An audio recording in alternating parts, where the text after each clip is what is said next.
Yeah.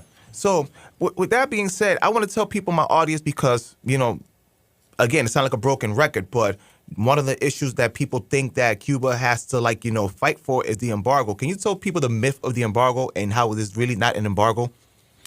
Okay, I'm going to start by telling you the embargo is part of something called the Cuban Liberty Act, which regulates U.S. policy towards Cuba. And it aligns U.S. policy towards Cuba with the attainment of democracy in Cuba, something I'm very much in favor of. U.S. policy should always be aligned with democracy in Cuba. And the times it didn't do that, tragedy ensued. Let me tell you what are the three conditions for the lifting of the embargo according to U.S. law.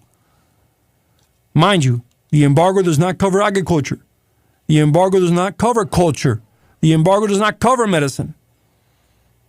All right? Mm-hmm. The only thing the embargo does is bar the U.S. from financial entanglements with the regime in Cuba. And that's in the protection of the U.S. taxpayer, because these people don't pay their debts.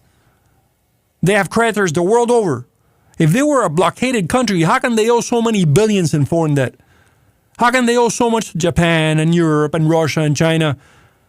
They couldn't, because they're not blockaded. Now, what are the three conditions for the lifting of the U.S. embargo? They're very simple. Release of all political prisoners. Legalization of Cuban civil society, including labor unions and political parties. A chronogram for free elections. Which one of those don't Cubans have the right to? Which one is it that we don't have a right to? Aren't we full human beings? How come everybody else has a right to these three and we don't? So when you talk to me about the embargo, I think you should ask, hey, Castro regime, why don't you do these three? If you so love the Cuban people, why can't they pick their own leaders? Why should they fear being in prison for their beliefs? Why can't there be a light at the end of the tunnel that says, hey, look, this is the peaceful way to get out of this crisis. Let's have these elections where all political parties can participate and Cubans have their full rights and liberties restored.